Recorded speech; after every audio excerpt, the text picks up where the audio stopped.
ကောင်းသမီးတို့ဆရာတို့ဆရာမတို့အားလုံးမင်္ဂလာပါမင်္ဂလာမင်္ဂလာပါဆရာ မင်္ဂလာပါမင်္ဂလာပါဆရာမင်္ဂလာပါဒီထဲမှာကလေးတွေရှိလားမသိဘူးဆရာဆရာမဆိုရင်တော့စာမမေးဘူးကလေးဆိုရင်တော့စာမေးမလို့ရှုံးတက်ဦးကသမီးနော်ဟုတ်လားသမီးဟုတ်ကဲ့ဆရာနော်စာမေးမယ်ဆိုတော့လည်းမကြောက်ပြီးတော့ leave မလုပ်သွားနဲ့နော်ဒီတိုင်းပဲနည်းနည်းပါးပါးနော်နည်းနည်းပါးပါးဟုတ်ပြီမိမိမြင့်ဆိုတာကျောင်းသူနဲ့တူရနော်သမီးဟုတ်လားဟုတ်ပါရဲ့ဆရာဟုတ်ပြီဗျာနေကြည်ထွန်းသမီးမင်္ဂလာပါနေကြည်ထွန်းမတွေ့ရကြဘူး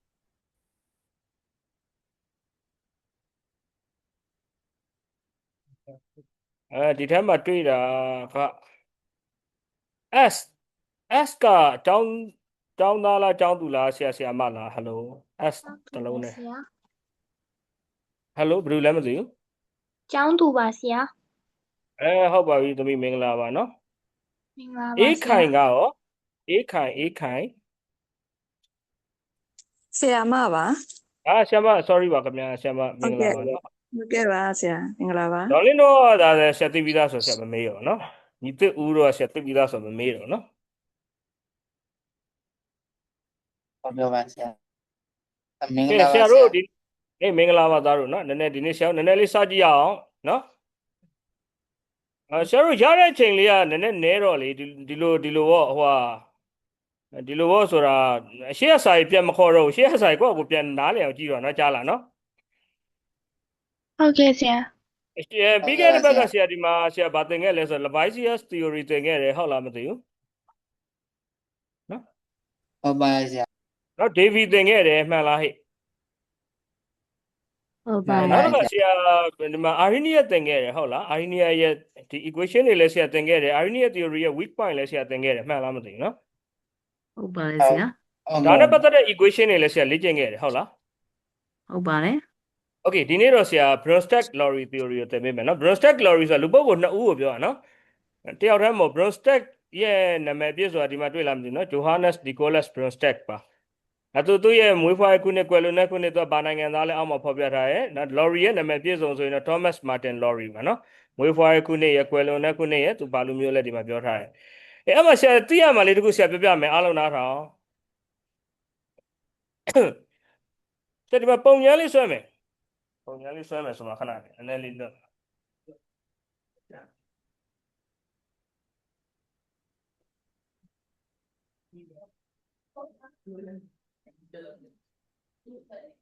တွေ့လားမသိဘူးဟယ်လိုဟောပြန်ပြောက်သွားနော်ဒါ acid ပေါ့ဒါ base ပေါ့တွေ့လားဟဲ့ကလေးတို့ဟုတ်တွေ့ပါရဲ့ဟုတ်တယ်ပုံကြည့်ကြည့်လိုက်စမ်းကွာ acid ဆိုတာဘာပေးနေရတာ P+ ဆိုတာ proton ပြောရနော် acid ဆိုတာ proton ဘာလုပ်နေရပေးနေရလားယူနေရလား acid ကပေးနေရပါပေးနေရနော်အဲ့တော့ acid ဒီ proton donor ပါ acid ကို proton donor လို့ခေါ်ပါတယ်ကလေးတို့ကြားလားအဲ့ဆို base ကဘာလုပ်နေရတော့ base ကလက်ခံနေရမဟုတ်လားဟုတ်ပါဆရာဟုတ်ပါ လက်ခံနေရဆိုဆရာတို့ဘယ်လိုသုံးမလဲ proton acceptor yes acceptor ပေါ့ acids are proton donor base are proton acceptor ကလေးတို့ရသွားပြီလား proton ပေးတဲ့ proton လက်ခံတယ်လို့ယူဆတဲ့အတွက်ကြောင့်ငါတို့ရေရှိစရာတွေပါမလို့တော့ဘူးအာဟိနီးရတော့ကြောင့်ရေပါမှပဲသုံးလို့ရတယ်ဟုတ်လားအကန့်အသတ်ရှိရဟုတ်လား Bronsted-Lowry ကြတော့သူက all solvent ပြောရအားလုံးအတွက်သုံးလို့ရပါပြီเนาะ not only ဒါမက aqueous solution ဒါမက aqueous solution ဒါမက all solvent ပြောရအားလုံးအတွက်ဆရာတို့သုံးလို့ရပါပြီခလေးတို့ရှင်းလားအဲ့မှာဆရာနည်းနည်းလေးပြောစီရတခုရှိရကွာเนาะဆရာတောက်သမီးတို့နည်းနည်းလေးပြောစီရရှိဖြစ်နိုင်ကင်မရာလေးဖွင့်ထားပါလားကွာမျက်နှာလေးမြင်ရအောင်လို့ပြောရ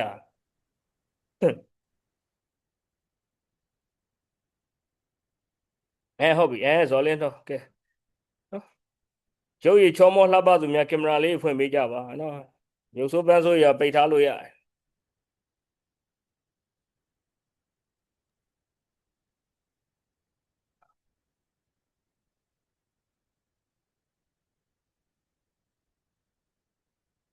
ကဲဟုတ်ပြီအဲ့တော့ဆရာပြောမယ်ဆရာနည်းနည်းလေးပြောမယ်နော်ပရိုတွန်ဆိုတာတကယ်တော့ပေးလို့ယူလို့ရလားအဲ့ကိစ္စလေးဆရာပြောမယ်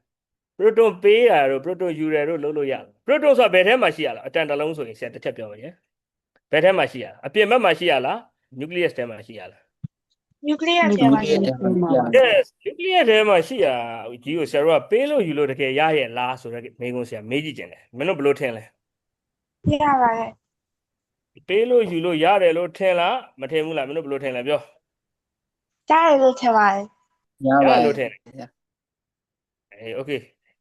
ပေးလို့ယူလို့ရရင်ကမင်းတို့နဲ့နည်းနည်းလေးဆွေးနွေးကြည့်ရအောင်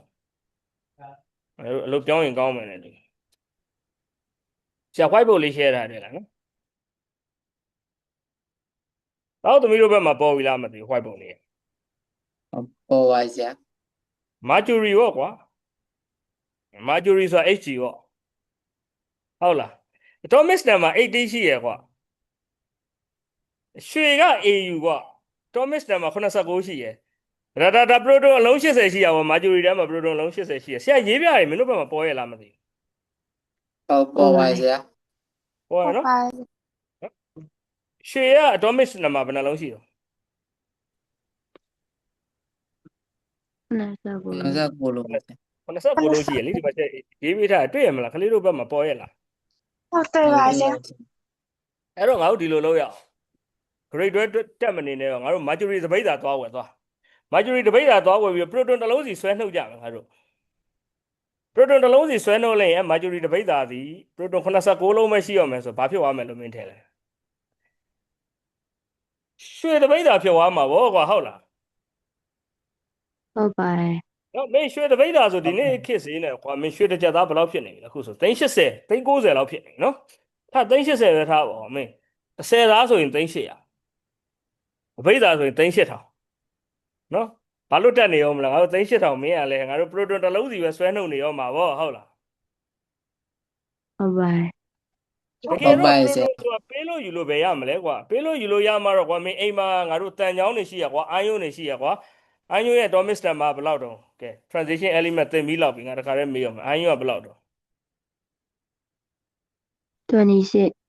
26ဆိုရွှေက89လုံးရှိခြင်းမင်းသူ့ထဲကိုမင်းဘယ်နှလုံးထပ်ထည့်ရမလဲ proton တွေငါတို့ပေါင်းထည့်နေတော့မှာပါမင်းက proton ဆိုတာပေးလို့ယူလို့ဘယ်ရမလဲဟုတ်လားနော်တကယ်တော့အဲ့ဒီ proton ဒီဘာကိုဆိုလိုရလဲဆိုတာနားလည်ဖို့လိုတယ် proton ဒီ H+ ကိုဆိုလိုချင်တာအဲ့ဒါဆရာတခါတည်းပြောလိုက်မယ်နော် proton is equal to ဘာကိုပြောချင်တာတော့ H plus 8 plus အဲ့တော့ proton ပေးတယ်လို့နားမလည်ပဲနဲ့ H+ ပေးတယ်လို့နားလည် proton လက်ခံတယ်လို့ယူမဆပဲနဲ့ H+ လက်ခံတယ်လို့ယူဆ proton is equal to H+ ပဲဘာလို့ proton H+ ဖြစ်ရလဲဆိုတဲ့ကိစ္စပြီးရင်ရှင်းပြအောင်မယ်ခဏနေခဏနားတော့လောလောဆယ်မှတ်ထားပြီး proton ဘာလို့ယူဆရမှာတော့ H plus ပါဆရာ 8 plus တကယ် proton ကပေးလို့ရလားယူလို့ရလား မရပါဘူး မရ ပေး ပါ လို့ ဘူး ယူ ဆ လို့ ရာ ရတယ်ရကြစရမ်းတာဆိုရင်ငါတို့စာမတင်တော့ဘူးမင်းတို့စာတင်မှဟုတ်လားနော်မင်းတို့စာတင်မဲ့အတူတူမင်း38000လောက်ကိုကွာငါအေးစစ်စစ်ရှာတော့မှာပေါ့ proton တစ်လုံးစီနှုတ်တော့မှာဟုတ်လားမင်းတို့လည်း grade 12တက်ပြီးတော့သင်္ဘောလိုက်မယ်တို့ဘာလို့လောက်တာတဲ့ဆိုင်ကမင်း proton တွေပဲထိုင်နှုတ်ကွာအိမ်မှာမင်းမကောင်းဘူးလားတပိတ်သာလောက်ထုတ်နိုင်36000လောက်ရမှာမင်းကလည်းမကောင်းဘူးလားငါတို့ proton တွေပဲထိုင်နှုတ်ကြမယ်လေဒါမှမဟုတ်အိမ်မှာရှိတဲ့တန်ချောင်းတွေကို proton တွေထိုင်ထည့်ကြမယ်ဆိုမင်းတန်ချောင်းကြီးကအိမ်မှာရှိတဲ့တန်ချောင်းကြီးကရွှေချောင်းကြီးဖြစ်သွားမှာပေါ့ proton ပေးလို့ယူလို့မရဘူးเนาะဒီမှာပြောတဲ့ proton ဒီဘာလို့ဆိုလို့ကျင်တာတော့ 8 plus ကိုပြပါဆရာ ပုံရောချင် လို့ကျင်တာ equation ကိစ္စဆရာနောက်ပြီးမှပြောမယ်เนาะခဏလေးနားထားเนาะ proton ဘာလို့ H+ လို့ယူဆလဲ H+ ကိုဘာလို့ proton လို့ယူဆလဲဆိုတဲ့ကိစ္စလေးဆရာပြောမယ်เนาะဒါလေးသိလားဒါ chapter 1တော့သင်ရရင်ဒီမှာ H11 နဲ့ကလေးတို့တွေ့လား တွေ့ပါတယ် တွေ့ပါ proton ဘယ်နှလုံးလဲ proton ဆိုအောက်ကိုကြည့်ရလေ တစ်လုံးပါဆ proton ရာ တစ်လုံး electron ဆိုတာလည်းအောက်ကိုကြည့်ရပဲတစ်လုံးပဲဟုတ်လား တစ်လုံး neutron ဆိုတာအပေါ်ထဲကအောက်ကိုနှုတ်ရဟုတ်လားကလေးတို့မှတ်လားမှတ်မိလား grade 10မှာသင်ရမှတ်မိလား ဟုတ်မမိပါတယ် တစ်ထဲကတစ်ကိုနှုတ်တော့ဘယ်လောက်ရတာ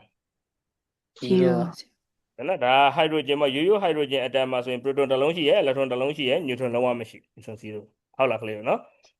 ဒါဆိုရင် H+ မှာရော proton တစ်လုံးလက်ခံလားကလေးတို့ proton အောက်ကိုကြည့်ရပဲလေခုနလိုပဲ electron ကြတော့ဒီမှာငကိုကရှိရတစ်လုံးအခုဘယ်နှလုံးဖယ်ထားရတော့ plus ဆိုတာဘယ်နှလုံးဖယ်ထားရတော့ ဟုတ်ကဲ့လား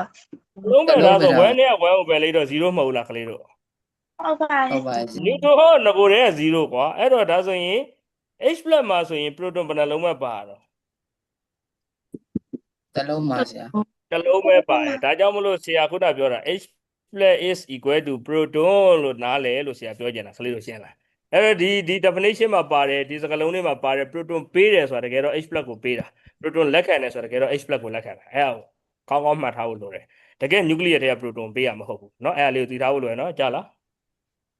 ဟုတ်ကဲ့ပါဆရာ ဟုတ်ပါ โอ ဆ เค ရာ အဲ့ဆိုဆရာနောက် slide တစ်ခုချိန်မယ်မြန်မြန်လေးချိန်လိုက်မယ်ရမလားเนาะ ဟုတ်ကဲ့ရပါဆရာ ဒီမှာလည်းဆရာရေးပေးတာเนาะ H+ is equal to proton လို့ဆရာရေးပေးတာတွေ့เนาะscreenshot လေးရလိုက်ပါเนาะအဲ့မှာပေးရယူတာနဲ့ပတ်သက်ပြီးဆရာကိုပြောကြည့်ရအောင်เนาะ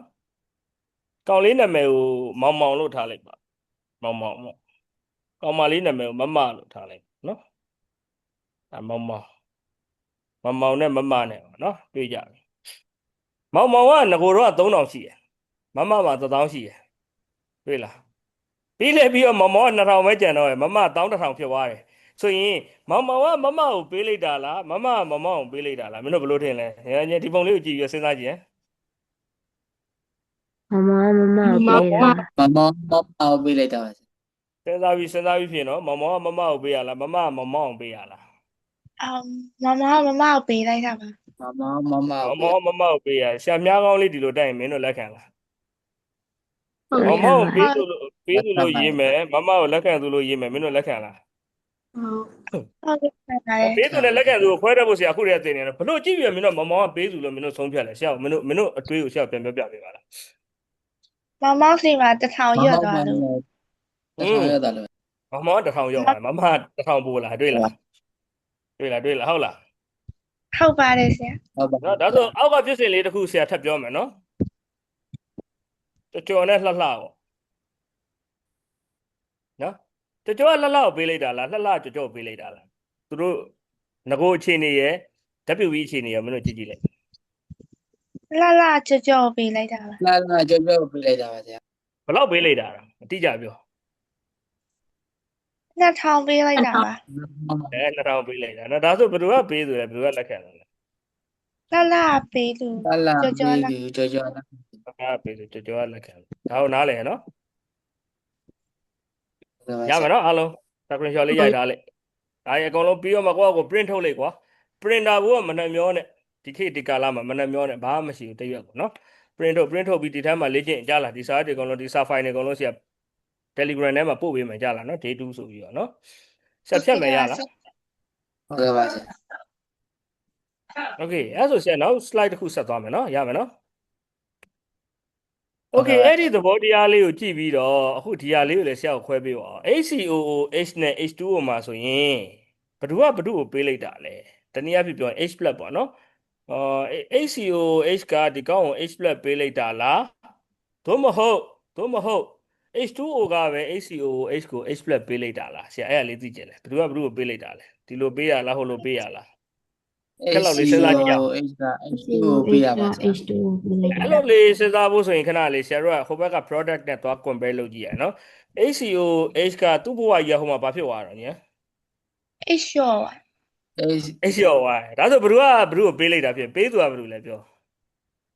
H ပါဆရာ ပေး ဆရာမြားကောက်ကိုဒီလိုတက်မယ်မင်းတို့လက်ခံလား H+ ပေးရလို့တက်တာလက်ခံလား ဟုတ်လက်ခံပါတယ်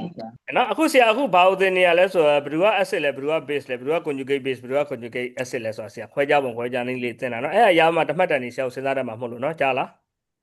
ဟုတ်ကဲ့ပါ HCOH ပေးသူလက်ခံတယ်နော်ပေးသူဆိုရင်ခုန H+ ပေးသူဆိုရင်ဆရာက acid လို့မပြောခဲ့ဘူးလားကလေးတို့ ဟုတ်ပြောခဲ့ပါ အဲ့ကိုပြောခဲ့ရ Brostad Lowry ကပြောခဲ့ရမလို့ Brostad Lowry acid ဆရာအတူက B ရလို့ရေးမယ်ဟိုကောင်လက်ခံသူ H2O ကဒါကြောင့်မလို့ဆရာတို့က Brostad Lowry base လို့ရေးမယ်ကလေးတို့ရှင်းလား ဟုတ် acid ကစဉ်းသက်လာတဲ့ကောင် acid ကစဉ်းသက်လာဆိုဒီကောင်ကြီးမဟုတ်လား acid က H+ ပေးပြီးတော့ဖြစ်ပေါ်လာတဲ့ကောင်ပေါ့နော် acid ကဖြစ်ပေါ်လာတဲ့ကောင်ကြောင့် conjugate base လို့ခေါ်တယ် acid ကဖြစ်လာရင် conjugate base ကနေပြီးတော့ဒီမှာ H+ ရသွားပြီးတော့ဒီမှာ H3 ကို black ဖြစ်သွားတယ်တွေ့လားကလေးတို့ ဟုတ်ကဲ့ base ကဖြစ်လာတာကျတော့ဆရာတို့က conjugate acid လို့ခေါ်တယ်နော်ဒီလေးခုဆရာတို့ခွဲပုံခွဲနည်းလေးဆရာခုသင်ပေးမယ်နော်ပြန်ပြောမယ်နော်နောက်တစ်ခုဆက်ကြည့်မယ်ကြားလား example 2ကြည့်မယ် CH3COH က H2O ပေးလိုက်တာလားသို့မဟုတ် H2O က CH3COH ကို H+ ပေးလိုက်တာလားဘယ်သူကို H+ ပေးလိုက်တာလဲဆရာကိုစဉ်းစားပေး H က H2 ကို H ပေးလိုက်တာ ပေးလိုက်တာဆိုပေးသူမြန်မြန်လေးပြော Brostad Lowry Process celery acid လက်ခံသူမြန်လေးပြောလက်ခံသူ celery base acid ကနေစဉ်းသက်လာရဲ့ကောင် Conjugate base base ကနေစဉ်းသက်လာရဲ့ကောင် Conjugate acid conjugate acid ဆရာ C ဆိုတာ conjugate ကိုတို့ကောက်ပြောနော် Bl ဆိုတာ Bronsted-Lowry ကိုပြောဟုတ်လားနောက်တစ်ပုဒ်ကြည့်အောင်တချို့ကလေအသေးမှတ်တယ် H2O ကို Bronsted-Lowry base ဆိုပြီးအသေးမှတ်တယ်တချို့ကလေ H2O Bronsted-Lowry အဲ့လိုမဟုတ် H2O ဒီ base လည်းဖြစ်နိုင်တယ် acid လည်းဖြစ်နိုင်နော်အသေးမှတ်လို့မရဘူးကြားလားNH3 နဲ့ H2O တစ်ချက်ကြည့်ဒါဆိုမင်းတို့ပေါ်သွားမယ် NH3 နဲ့ H2O မှာဆိုရင် NH3 က H2O ကိုပေးလိုက်တာလား H2O ကနေ NH3 ကိုပေးလိုက်တာလားတစ်ချက်လောက်ကြည့်ပြီးတော့ H2O H2O က NH3 ကိုပေးလိုက်တာ မှန်တာဟောမြားကောင်းဒီလိုဖြစ်မယ်လက်ခံလားကလေးတို့ လက်ခံ ဒါ ပါ ဆိုပေးသူနာမည်စတက်မယ်ဘာဖြစ်မလဲပေးသူဒီ Bronsted-Lowry Bronsted-Lowry acid ပါ H2O acid ဖြစ်မယ်ဒီဘက်ကလက်ခံတဲ့ NH3 ဒီဘာဖြစ်မလဲ Bronsted-Lowry base Bronsted-Lowry base ဖြစ်မယ်ဟုတ်လား ဟုတ်ပါ မှန်လားကလေးတို့ NH4 block ကဘယ်ကစဉ်းသက်လာလဲပြော base ကစဉ်းသက်လာလား acid ကစဉ်းသက်လာ base ကဆက်လာ base ကနေစဉ်းသက်လာတော့ conjugate acid conjugate acid လို့ခေါ်မှာပေါ့ conjugate acid လို့ခေါ်မှာပေါ့ H2O ကဒီမှာ Bronsted-Lowry acid ကစဉ်းသက်လာမဟုတ်လားကလေးတို့ ဟုတ်ပါ ပါ ဆက် ဆရာ acid ကစဉ်းသက်လာ conjugate base okay ဆရာဒါဆိုရင်ဒီမှာညဆက်နံပါတ်4ကိုမင်းတို့လက်ရေးလေးနဲ့ဆရာကိုရေးပေးပါလားဘယ်သူက Bronsted-Lowry acid လဲဘယ်သူက base လဲဘယ်သူက conjugate base ဘယ်သူက conjugate acid လဲ၄ခုဆရာကိုခွဲပေးရလားကလေးတို့ ဟုတ်ရပါ နော်ခွဲပြီးတော့ဆရာကိုရေးပေးဒီ screen မှာလက်ကလေးထောက်ပြီးရေးကြည့်ရ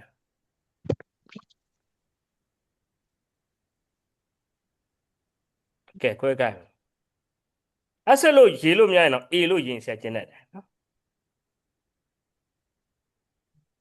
yes Bronsted-Lowry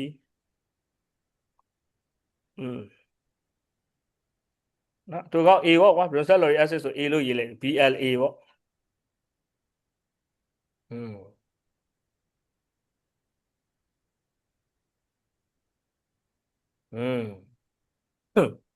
yes မှန်တယ်ဗျာဘယ်က conjugate acid ဆိုရင် CA ပေါ့ကွာ conjugate base ဆိုရင်တော့ CB ပေါ့ကွာ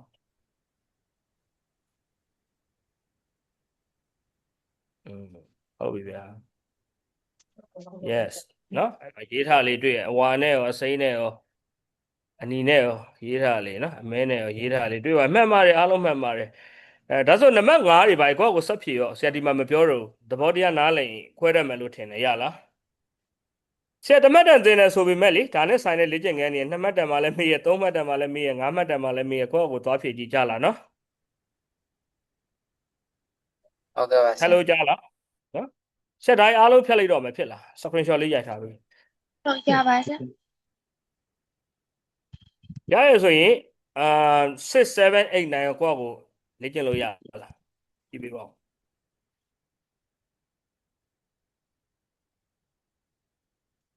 ရမယ်နော် ရပါဆရာ တမန်ကြောက်ရိုက်ထားတယ်အင်္ဂါရေးထားအင်္ဂါလောက်ထား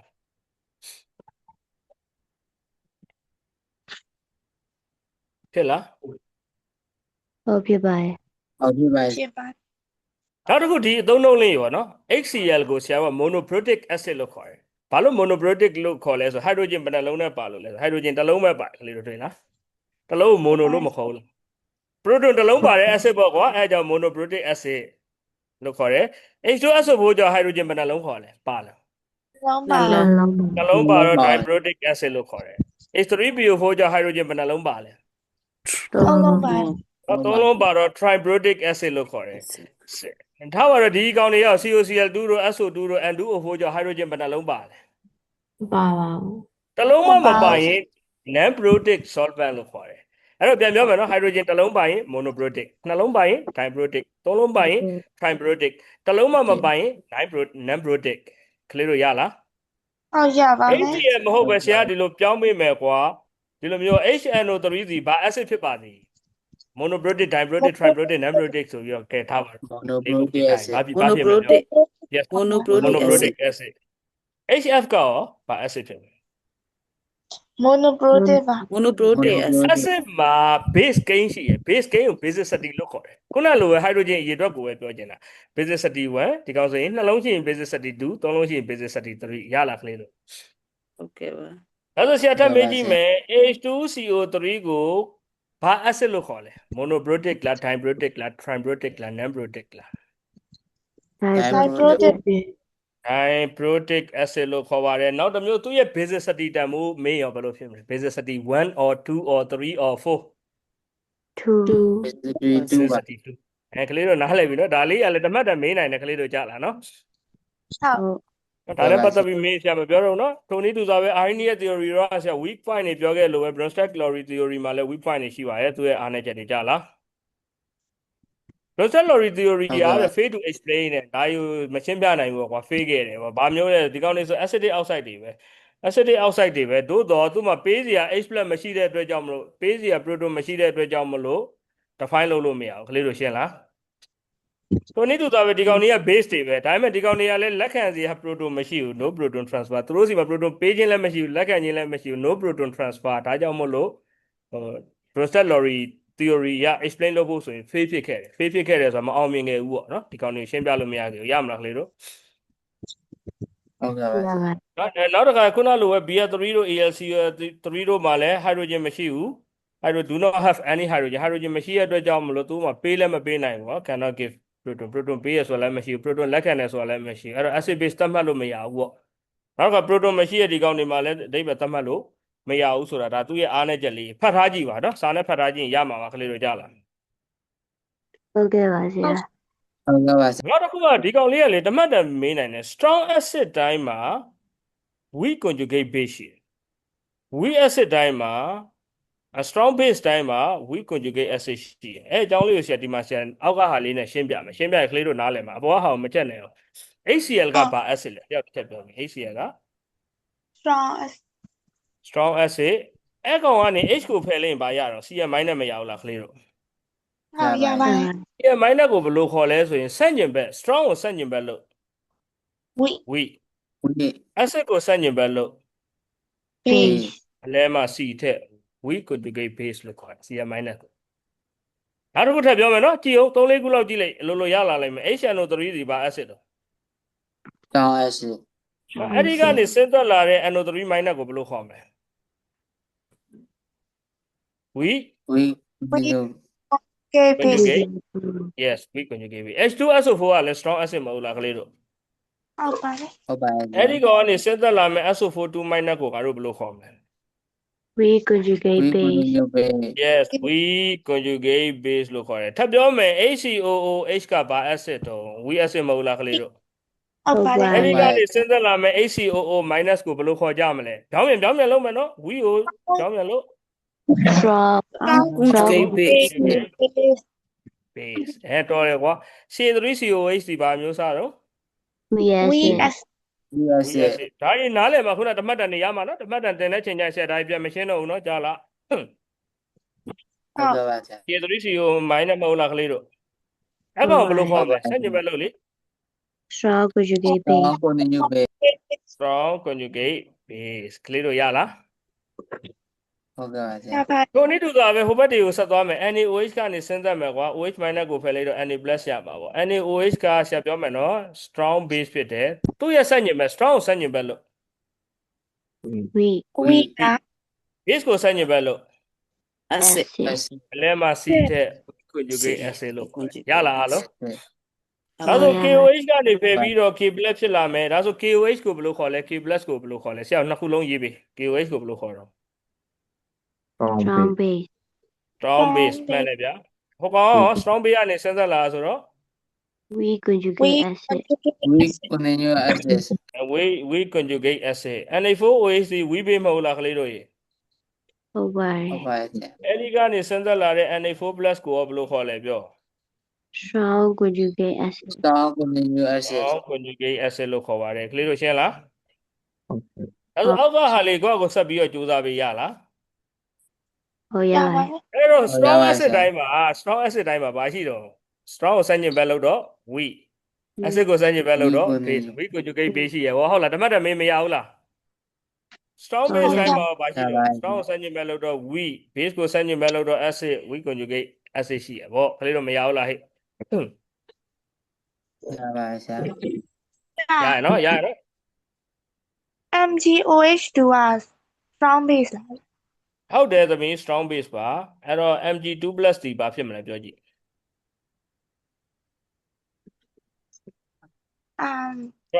weak conjugate Weak acid. new acid Weak weak conjugate acid. conjugate acid ဖြစ်မယ်နော် okay ရလားသမီး ဟုတ်ရပါတယ် ဟုတ်ပြီဗျာအဲ့တော့ဆရာတို့ဒီမှာကြည့်ရင် acid ထဲကနေ H+ သို့မဟုတ်လဲ proton ပေါ့ H+ နဲ့ proton ကအတူတူပဲလို့ငါပြောထားပြီးသားနော် H+ ပေးလိုက်ရင် conjugate base ရတယ်တမတ်တမင်းသိရမယ်နော် acid ကနေ H+ ပေးလိုက်ရင် conjugate base ရတယ်လက်ခံလား လက်ခံပါတယ် ဟုတ် base က လက်ခံ H+ ပါစေ ကိုယူလိုက်ရင် conjugate acid ရပါတယ်ဒါလေးတွေကတမတ်တန်လေးမေးနိုင်ပါတယ်ကလေးတို့ကြားလား ဟုတ်ကြပါ ဟုတ် တယ် ကဲ့ပါဆရာ conjugate base ဆိုတာတကယ်တော့ acid ထဲကနေပြီးတော့ has been removed ဖယ်ထုတ်လိုက်ခြင်းဖြစ်ပါတယ်နော် acid ကနေပြီးတော့ H+ ကို H+ နဲ့ proton အတူတူပဲဟုတ်လားနော် proton တစ်လုံးဖယ်ထုတ်လိုက်ခြင်းပဲဖြစ်ပါတယ် conjugate acid ဆိုတာကတော့ base ထဲကို addition of a proton တစ်လုံးပေါင်းထည့်လိုက်ခြင်းဖြစ်ပါတယ်အပေါ်ကဖြစ်စဉ်နဲ့အောက်ကစာလေးနဲ့နားလည်အောင်ကိုယ့်ကိုပြန်ကြည့်ပြီးတော့မှတမတ်တန်နေစဉ်းစားကြလားကလေးတို့နော် ဟုတ် အပေါ် ဟုတ် ဒီ ကဲ့ပါ ဒီ ဆရာ သဘောတရားတွေရသွားရင်ဒီစာလေးတွေကလွယ်တယ်ကိုယ့်ကိုဖတ်ကြည့်ဆရာအောက်မှာလဲ short note လေးကိုဒီမှာလိမ္မာဝါရောင် box လေးနဲ့ရေးပေးထားတယ်တွေ့လားနော် ဟုတ်တယ် ဟုတ် အဲ့ ကဲ့ ဒါဆို ပါ ဆရာဖြတ်ပြီးနောက်တဲ့ slide တစ်ခုသွားမယ်ရလား ရပါ ကြ ဆ ပါ ရာ တယ် အဲ Lewis theory ပဲကြံတော့ Lewis theory ကြောင့် hydrogen ပါမပါ define လုပ်လို့ရတယ်သူကတော့မင်းတို့လုံးပဲရှိလားမရှိလားနဲ့ဆရာတို့ကဆိုင်တယ်ကလေးတို့ကြားလားလုံးပဲရှိမရှိကတော့ဆရာတို့ chapter 1တော့သင်ခဲ့တယ် NH3 မှာဆိုလုံးပဲရှိရဟုတ်လားကလေးတို့ S structure ရောဆရာအကျက်တဝက်မပြောတော့ဘူးကွာ NH3 ရဲ့ structure လေးမင်းတို့မဆွဲခဲ့ဘူးလား chapter 1မှာတော့ ဟုတ်ကဲ့ပါ ဟုတ် ဆရာ ကဲ့ နော်အဲ့တော့လုံးပဲရှိရင် base လို့မှတ်ထားပြီအလွယ်မဲ့ရင်တော့ဘာစီပေါ့ကွာဘာစီဆိုတာတကြီးဘာစီမှာနှလုံးပြူးရှိရဟုတ်လားကလေးတို့ ဟုတ် ဘာ ပါ စီ ဆရာ မှာနှလုံးပြူးတစ်နက်ရှိရလေတွတ်ပြီးကတ်တုံးနေဖတ်ဘူးရမလားနှလုံးပြူးဆိုတာနှလုံးပြူးတစ်နက်ကိုပြောရမှာမဟုတ်ဘူးနော်လုံးပဲကိုပြောချင်တာမေ့မှာဆိုလို့နော်အဲ့တော့လုံးပဲရှိရင်ဒါဘာစီဆိုတာတကြီးဘာစီကိုပြောချင်တာမဟုတ် base ကိုပြောချင်တာနော်အဲ့တော့လုံးပဲရှိရင် base ပဲဒါဆိုမှတ်လို့မရဘူးလား PC ရ3ကလည်းလုံးပဲရှိရကလေးတို့ရှင်းလား ဟုတ်ကဲ့ပါဆရာ ဟုတ်ကဲ့ပါ PC ရ3ရဲ့ structure လေးမင်းတို့ဆွဲကြည့်ဟုတ်လားမဟုတ်လားဆွဲကြည့်ဆရာပြန်မပြောတော့ဘူးကြားလားဒီလိုမျိုးလေးရှိပါလိမ့်မယ်ဒါ chapter 1 high ဆိုဆရာအကျက်တော့မပြောတော့ဘူးပြောရင်ပို့ဆိုးရမယ် PC ရ3မှာလုံးပဲရှိရနှလုံးရှိရနှလုံးရှိရင်နှလုံးပြူးရှိရင်ဘယ်လိုတော့လား base ပါ base ပါနော် BF3 တော့ဘာလို့ကြတော့မင်းဆွဲကြည့် BF3 ကိုမင်းဆွဲကြည့် B မှာနှလုံးပြူးမရှိပါဘူးနော် B ရဲ့ပတ်ချလဲမှာဘာမှမရှိဘူးဒီလိုပဲရှိပါလိမ့်မယ်ထိုနည်းတူစွာပဲ ALC ရဲ့3ကိုသွားဆွဲမယ်ဆိုရင်လည်း AL ရဲ့ပတ်ချလဲမှာဘာမှမရှိပါဘူးနားလည်လားမသိနော် ဟုတ် ဟုတ် နား ကဲ့ လည် ပါ ပါ အဲ့တော့မင်းတို့မှတ်ရမှာဒီလိုလေးမှတ်ထားပြီ base နဲ့ acid ဘယ်သူကပေးလဲဆို base ကလုံးပဲပေးမယ်နော် electron pair ပေါ့ electron pair ကို donate လုပ်တဲ့သူ donor လုပ်တဲ့လူနော် donate လုပ်တဲ့သူစီ base ဖြစ်ပြီးတော့ accept လုပ်တဲ့သူစီ acid ဖြစ်ပါတယ်ကလေးတို့ရမလား ဟုတ်ရပါတယ် ဟုတ်ကဲ့ electron pair ကို accept လုပ်ရင် acid ပါ electron pair ကို donate လုပ်ရင် base ပါ Lewis base ပါရပြီလားဟဲ့ ဟုတ်ရပါတယ် ဟုတ်ကဲ့ပါဆရာ ဒီနေ့ရောဒီနေ့တရက်ထဲနည်းနည်းရှင်းလိုက်တာဆိုနည်းနည်းမြန်သွားတယ်အဲ့တော့ရမရအောင်ဆရာသိကျင်တယ်အဲ့တော့ Lewis theory ကပို့ပြီးတော့ general ကြအောင်နော် Bronsted law တွေဘာကြောင့်လဲဆိုတော့ hydrogen ပါ define လုပ်လို့ရတယ်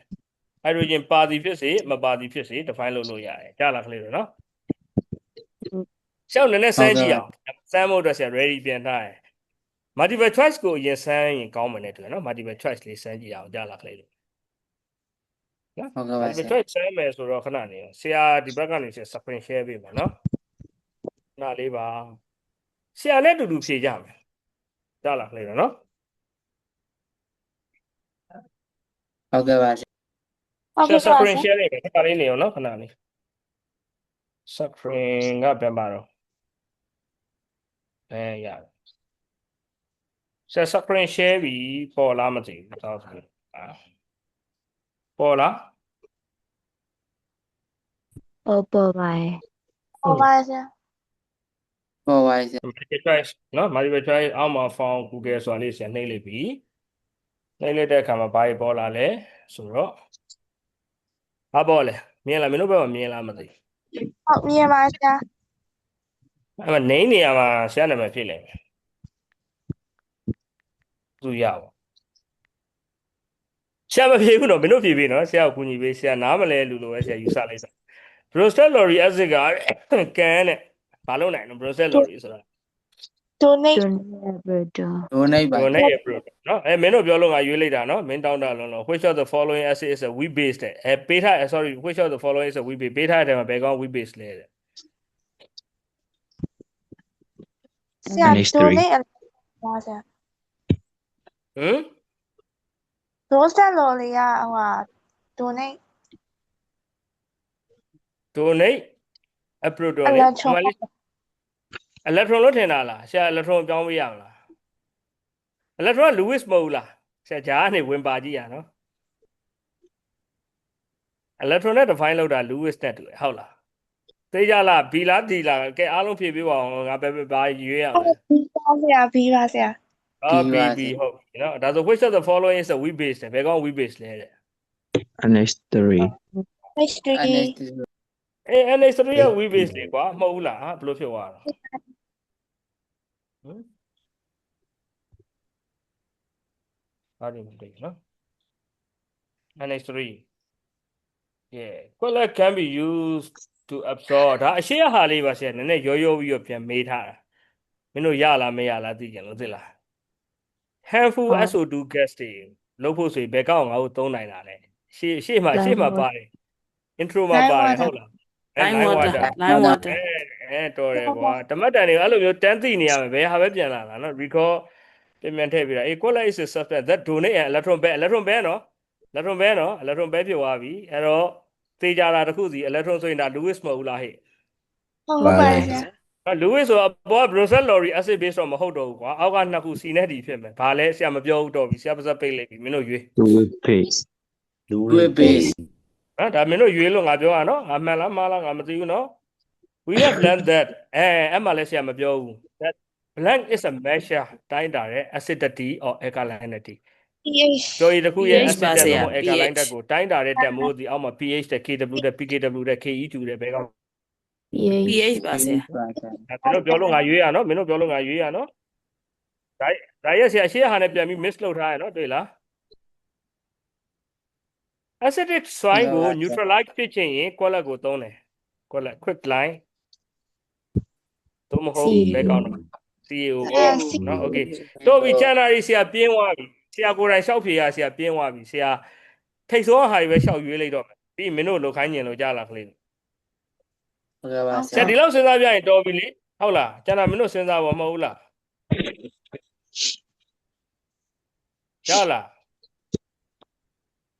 ဟုတ်ကဲ့ရပါဆရာ ဆရာထိတ်တွေပဲလျှောက်ရွေးလိုက်တော့မယ်ဆရာဖတ်ရပြင်းလို့နော်တော့သမီးတို့အကုန်ဖြည့်ပြီနော်ယူသမီးဘာယူနေတာတစ်ဖက်ပြီးမင်းတို့ဖြည့်ရနော်အများကြီးဆိုဆရာဖြည့်ရပြင်းလား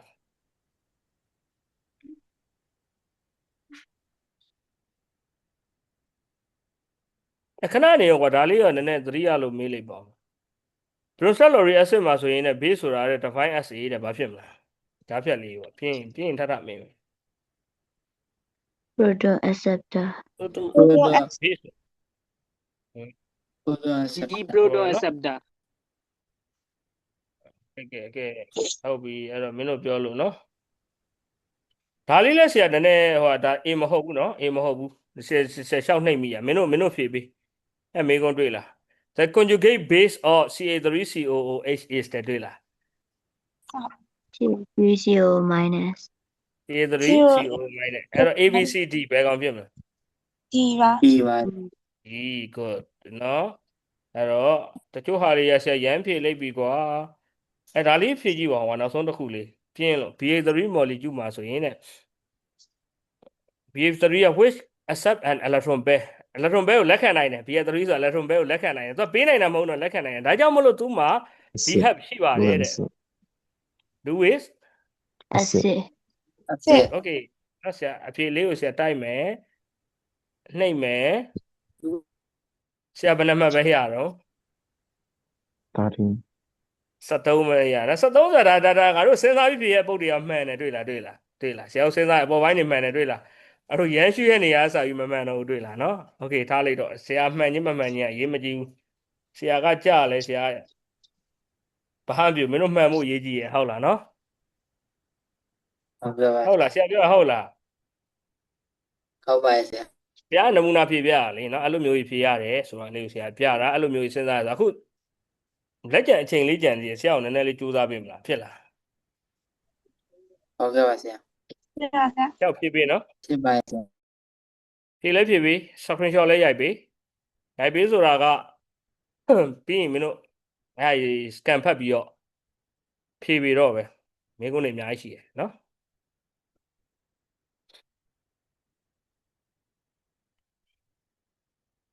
ကဲ multiple choice လေးရင်ဖြေပေးပါအောင်သမီးရေတစ်ခွက်လောက်ခက်ခဲရေတစ်ဘူးဖြစ်အေးဟောရေခက်ပါခွက်သေးလေးနဲ့ခက်သွားကြည့်စစ်ရေအေးသမီးရေအေး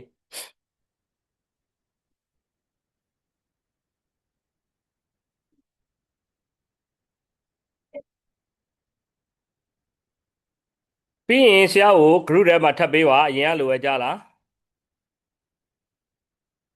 ဟုတ်ကဲ့ပါဆရာ ကြားလားအားလုံးကြားလား ဟုတ်ကဲ့ပါဆရာ โอเคဒါဆိုဆရာဒီလိုလုပ်လိုက်တော့မယ်လေအဲ meeting အပ်လိုက်တော့မယ်ရလား Oh, yeah, bye. ဟုတ်ကဲ့ပါဆရာ နော်ဒီနေ့အဲ့တော့ 5.1 ရဲ့မင်းကိုနေမင်းတို့ဘယ်လောက်ဖြေနိုင်လဲဆိုတော့ဆရာစမ်းပါအဲ့တော့ scan ဖတ်လိုက်တော့ scan ဖတ်ပြီးတော့ဖြေတော့ကြားလားနော် ဆရာ နော်ဖြေပြီးတော့ group ထဲမှာထပ်ပေးနော်အင်စာ group ထဲမှာထပ်ပေးပါဆရာမျှောနေပါတယ်သားတို့သမီးတို့ရဲ့ result တွေနော်ဆရာတို့ဆရာမတို့လည်းဖတ်ကြည့်လို့ရတယ်ဖတ်ပြီးတော့ဖြေကြည့်ပါနော်ဖြေကြည့်ပြီးတော့အကယ်၍ error လေးများတွေ့ရင်ကျွန်တော်ပြောပေးလို့ရပါတယ်နော်ကဲအားလုံးနှုတ်ဆက်ပါတယ်သားတို့သမီးတို့ဆရာတို့ဆရာမတို့အားလုံးမင်္ဂလာပါ မင်္ဂလာပါဆရာ မင်္ဂလာပါဆရာ ကျေးဇူးတင်ပါတယ်ဆရာ